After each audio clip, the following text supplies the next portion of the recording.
नमस्कार साथियों, बिहार में चुनाव का माहौल अब गरमाने लगी है। अब समझ में आ रही है धीरे-धीरे राहुल गांधी का प्यार बिहार में बहुत तेजी से बढ़ती जा रही है।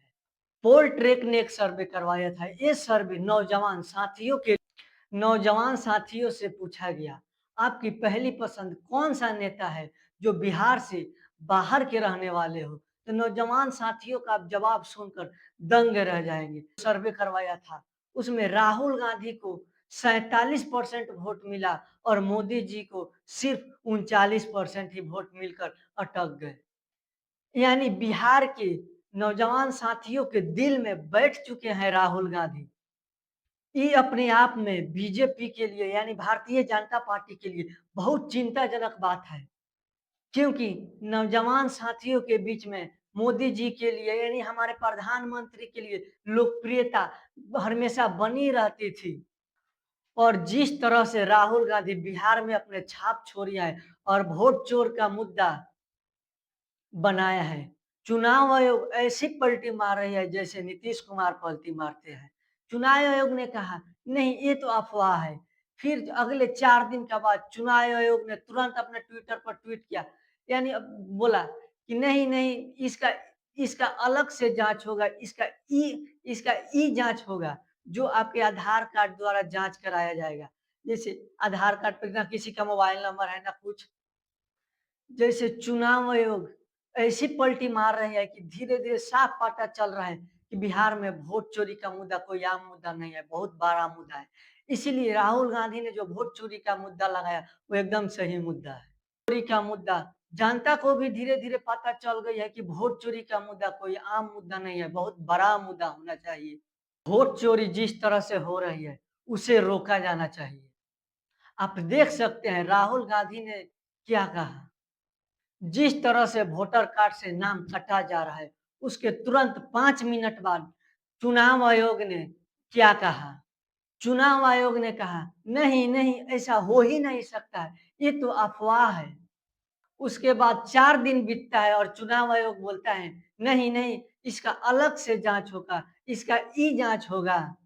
आधार कार्ड के आधार पर जाँच होगा। आधार कार्ड में जो मोबाइल नंबर है, उस मोबाइल नंबर के आधार पर जाँच किया जाएगा। आप और कोई नंबर यूज़ नहीं कर सकते।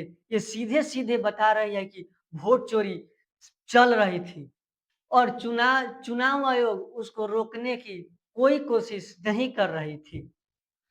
अब जब राहुल गांधी ने लोगों से बताया तो जाकर वोट चोरी का कोशिश रुका गई। अभी तो ये सब कम है, अभी तो असली खुलासा होने वाला है। हमें पता चला है कि असली खुलासा होने के बाद बवाल मच सकती है। वैसी चीज जो चुनाव के चोरी में निकल कर आई है। अब जो अब जब खुलासा होगा तो उस पे आपसे बात करेंगे। लेकिन इतना बात तो तय है, खुलासा होने से पहले ही माहौल बनने लगा है वोट चोरी का। और जैसे-जैसे माहौल बनेगा, वैसे-वैसे हिंदू मुसलमान ज़्यादा होंगे। और बिहार चुनाव को इस बार राहुल गांधी बहुत ज़्यादा सीरियस ले रहे हैं। प्रियंका गांधी जा रही है दौरे पर और वो मोतिहारी जाएगी और वहां पर जाकर सभा को संबोधित करेगी। उससे पहले जाएगी सदाकत आश्रम में।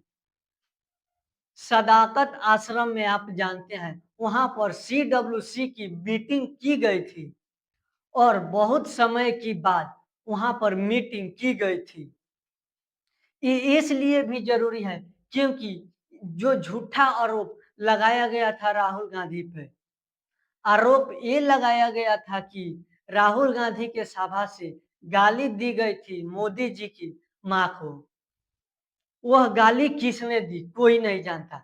एक दिन वो नाम आया था, उसके बाद वह लड़का कहाँ गया, उसके खिलाफ कोई कार्रवाई हो रही है या नहीं हो रही है, ये बात कोई नहीं बता रहा है। उन्होंने जो आरोप लगाया, ये बात बीजेपी से जुड़ा हुआ था, लेकिन अभी तक किसी कांग्रेस की नेता के साथ कोई फोटो नहीं आई।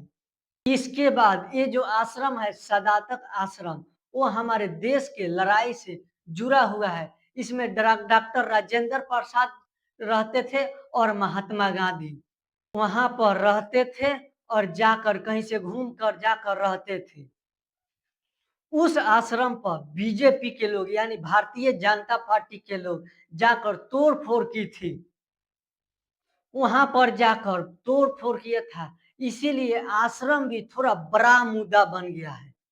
वहाँ पर प्रियंका गांधी जाएगी यानी आश्रम पर प्रियंका गांधी जाएगी।